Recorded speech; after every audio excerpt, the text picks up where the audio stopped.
So I just finished this patch, and while I generally enjoyed the gameplay and the narrative direction it took, there's something I just couldn't ignore, even before I started playing.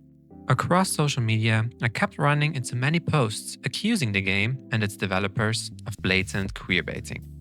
And now that I've completed the game myself, I want to take a step back and critically examine those claims. Are these claims misunderstandings amplified by the internet? Or is there something in the game's writing and marketing that genuinely misleads queer players?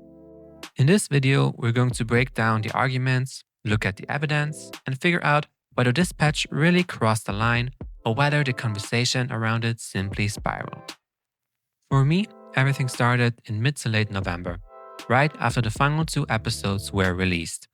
I'd heard about the game and wanted to try it out, so I did what most people do. I searched for spoiler-free reviews on the internet.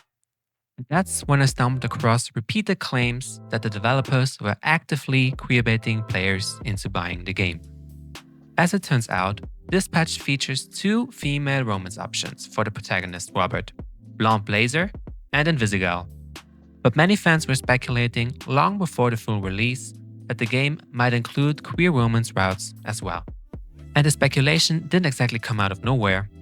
Before launch, the Steam shop page allegedly included the LGBTQ tag, which of course kickstarted early theories.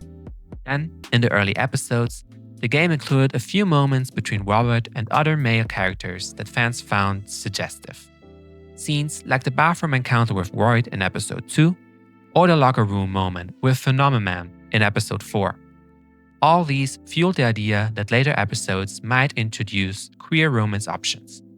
I can understand why players interpreted these scenes that way, but during my own playthrough, it became pretty clear early on that the story centered around 2 main romance routes, both female. But knowing beforehand that the game didn't include queer romance probably influenced how I read those scenes, making them feel more comedic or incidental than intentional. But the moment that really set the controversy ablaze and ultimately led to widespread accusations of queerbaiting happened in the official Discord server.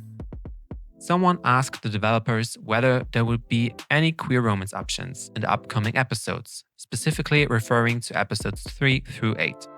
And the response they reportedly got was, "Wait and see." Naturally, the vague answer only fueled speculations further. Once all the episodes were released, however, it became clear that the game didn't include any queer romance routes or queer content at all. So the big question is, was this queerbaiting? Personally, I think the entire situation could have been avoided if the developers had communicated clearly from the beginning that there wouldn't be any queer romance options in the game. And that would have been completely fine. Not every game needs queer romance routes, or romance routes in general, but by staying vague, intentionally or not, many players felt misled. Some believed they were encouraged to buy the game or continue playing under the assumption that queer content might appear later. Combine that with the suggestive scenes I've mentioned earlier, and it becomes much easier to see why many players walked away feeling baited. At the same time, I do think players could have been more cautious. Waiting for the full release before forming expectations could have prevented some of the disappointment. Still, I personally would consider this whole situation queerbaiting. Maybe it was just a poorly chosen answer and a series of unfortunate events. But I'd be surprised if the studio didn't understand how the ambiguity was being interpreted. And the sad part is that this whole debate really left a stain on the game for me.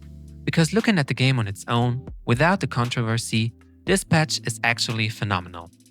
At the end of the day, this patch is a game I genuinely enjoyed. But the way this controversy unfolded shows how fragile trust can be between developers and players. Developers need to understand the weight of their words, especially when it comes to representation. And players should be more cautious when it comes to statements made by developers, even if it really shouldn't have to be that way. But now, I'd love to hear your thoughts on this whole situation. Did you feel misled yourself? Or do you think the community overreacted? Thank you so much for sticking around. If you like this breakdown, feel free to give it a thumbs up and subscribe if you want to hear more of my thoughts on different games. I'll see you in the next video. Take care.